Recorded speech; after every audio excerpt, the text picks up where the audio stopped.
एक समय की बात है। जमुना नाम की औरत अपनी 5 साल की बेटी मुनिया के साथ रहती थी। वो अंडे बेच बेच कर अपना और अपनी बेटी का पेट पालती थी। एक दिन की बात है। मुनिया, बिटिया मैं बाजार में जाकर अंडे बेचने जा रही हूँ, तुम घर पर ही रहना। ठीक है माँ। जमुना अपनी रेहड़ी पर अंडे रखकर बेचने चली जाती है। अंडे ले लो, ताजे ताजे अंडे, अंडे ले लो, अंडे। जमुना, जरा 10 अंडे तो देना। अभी देती हूँ भैया। तभी एक और आदमी जमुना से अंडे लेने आता है। जमुना, मुझे 5 अंडे तो देना। जमुना, तेरे अंडे की तो बात ही कुछ और है। उसे खाते ही बस ऐसा लगता है जैसे पता नहीं कितनी ताकत आ गई हो। बस आप लोगों की दुआ है। फिर वो आदमी जमुना से अंडे लेकर चला जाता है। आज जमुना के सारे अंडे बिक जाते हैं और वो घर जाकर देखती है। मुनिया बिटिया, क्या बात है, तू आज इतनी उदास क्यों लग रही है? माँ, आप अंडे बेचती हो तो मुझे अच्छा नहीं लगता। अरे बिटिया, क्या करें, पेट भरने के लिए कोई काम छोटा या बड़ा नहीं होता। अच्छा, मैं तेरे लिए खाना बना कर लाता हूँ। मोहन मुनिया के लिए खाना बनाने चला जाता है। जब खाना बनकर तैयार हो जाता है, मुनिया बिटिया, आकर खाना खा लो। अभी आई पिताजी। जमुना और मुनिया खाना खाकर सो जाते हैं और अगले दिन जमुना हमेशा की तरह गांव के बाजार में अंडे बेचने के लिए निकल जाती है। वो अंडे बेचने जा रही होती है, तभी एक पेड़ के पास जाकर उसकी रेहड़ी अपने आप रुक जाती है। अरे, इस रेहड़ी को क्या हुआ? ये कैसे खराब हो गई? जहाँ जमुना की रेहड़ी खराब हुई थी, वहाँ कुछ दिनों से एक चुड़ैल आकर उस पेड़ पर रह रही थी। ये सब उस पीपल के पेड़ पर बैठी चुड़ैल देख रही होती है। अरे वाह, अंडे! इन अंडों को देखकर तो मेरी भूख और तेज हो गई। जो इस औरत के अंडों को खाता होगा वो कितना ताकतवर होगा। वैसे भी मुझे बहुत दिनों से कोई आदमी भी खाने को नहीं मिला। क्यों ना मैं इस औरत के अंदर चली जाऊं, जिससे मैं रोज अंडे खाने वाले इंसानों को खा सकूं। यही ठीक रहेगा। यही ठीक रहेगा। इतने में जमुना की रेहड़ी ठीक हो जाती है और वो अपनी रेहड़ी लेकर जाने लगती है। तभी चुड़ैल आकर जमुना के अंदर चली जाती है और चुड़ैल गांव के बाजार में जाकर अंडे बेचने लगती है। अंडे ले लो, बढ़िया बढ़िया अंडे। जो खाएगा वो दीवाना हो जाएगा, जो पहले आएगा वो पहले पाएगा। अरे अंडे ले लो, अंडे। अरे जमुना भाभी, मुझे भी एक अंडा दो ना। लो, अभी देती हूँ। ये लड़का तो बड़ा ही ताकतवर और तंदुरुस्त लगता है और जवान भी है। मुझे तो इस लड़के को देखकर रुका ही नहीं जा रहा। और फिर चुड़ैल उस लड़के की ओर आकर्षित होकर उस लड़के को गायब कर अंडे में बदल देती है। इसी तरह एक और दूसरा आदमी जमुना से अंडे खरीदने आता है। अरे ओ जमुना, मुझे 10 अंडे तो देना। अभी देती हूँ भैया।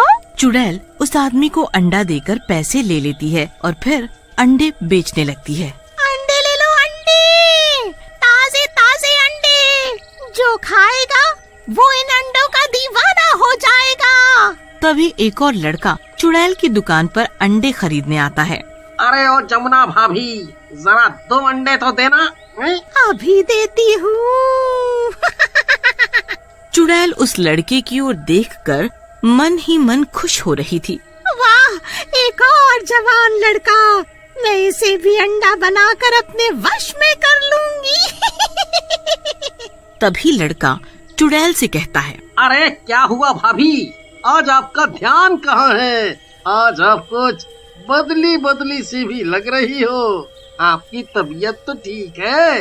वो कुछ नहीं, बस ऐसे ही। चुड़ैल उस लड़के को जैसे ही अंडे देती है, उसे वो अपने जादू से अंडा बना देती है और जब शाम हो जाती है तो वो अपने घर चली जाती है और घर पहुंचकर वो मुनिया के लिए खाना बनाती है और उसे खाना खिलाती है। खाना खाकर चुड़ैल और मुनिया सो जाते हैं। जब मुनिया गहरी नींद में सो रही होती है तो चुड़ैल जमुना के अंदर से निकलकर उन अंडों को देख रही होती है। अरे वाह, इतने सारे जवान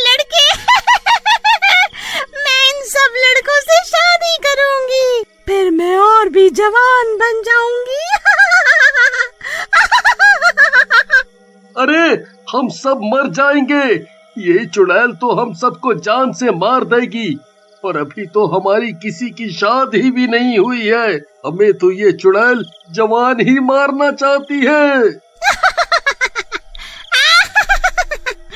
तुम सब जवान हो, इसीलिए तुम्हारी जान लेना चाहती हूँ मैं। तुम सबसे शादी करके मैं और जवान हो जाऊंगी और मेरी शक्तियाँ और ताकतवर हो जाएंगी। तभी अंडों में से एक लड़का बोलता है, अरे चुड़ैल जी, आपका अभी मिशन पूरा नहीं हुआ है। आप हमसे शादी कर भी लेंगी तो भी आपकी उम्र कम नहीं होगी। बदतमीज लड़के, तूने ऐसे कैसे बोला? अब तू देखता जा, तेरा तो मैं काम सबसे पहले तमाम करूंगी। हाँ, अरे चुड़ैल जी, आपने तो मेरी बात को गलत तरीके से ले लिया। मैं तो आपकी भलाई के लिए बोल रहा हूँ। आप हम सबको मारेंगे भी और आपकी शक्तियाँ ना बढ़े तो फिर क्या फायदा? बोलो बोलो। क्यों? तुम ऐसे क्यों बोल रहे हो? चुड़ैल जी, गांव में अभी एक और जवान लड़का बचा है। अरे ये तुम क्या कह रहे हो? तुमने मुझे पहले क्यों नहीं बताया? हाँ? जी चुड़ैल जी, अभी गांव के सरपंच का बेटा भी बचा हुआ है। सरपंच ने उसे आपके डर से अपने घर में छुपा रखा है। हाँ। अरे ऐसे कैसे हो सकता है? मैं आज ही सरपंच के बेटे को लेकर आऊंगी। चुड़ैल गुस्से में सरपंच के बेटे को लेने चली जाती है, परंतु सरपंच का कोई बेटा ही नहीं होता और साथ ही साथ सरपंच एक पुजारी होता है और उसे पूजा पाठ के साथ साथ भूत चुड़ैल को पकड़ना भी आता था। वो लड़का बड़ी ही चालाकी से उस चुड़ैल को सरपंच के घर पहुंचा देता है। चुड़ैल सरपंच के घर के बाहर अंडे बेचने लगती है। अंडे ले लो, अंडे, ताजे ताजे अंडे।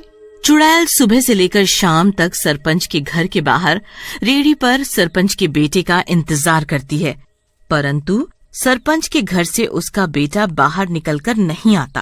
अंडे ले लो, अंडे। सरपंच जी, आप अंडे खाइए और अपने बेटे के लिए भी लेकर जाइए। ना जी ना, मैं अंडे नहीं खाता और ना ही मेरा बेटा है।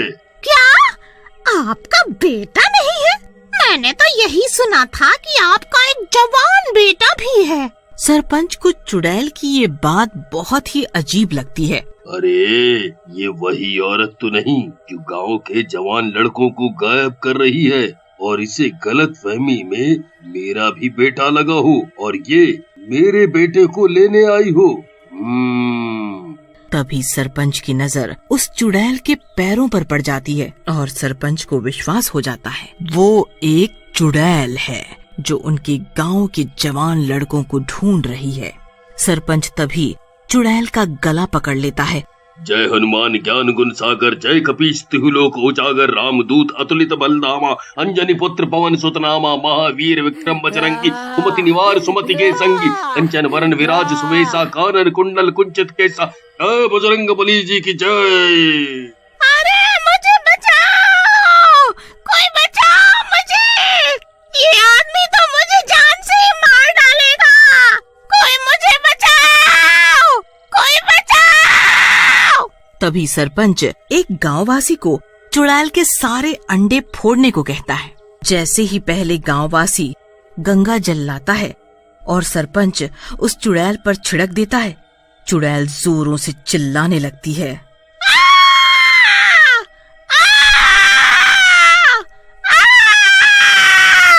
उधर दूसरी तरफ जैसे ही दूसरा गांववासी चुड़ैल की रेहड़ी के सारे अंडे फोड़ने लगता है तो एक एक करके गांव के सारे लड़के वापस प्रकट हो जाते हैं।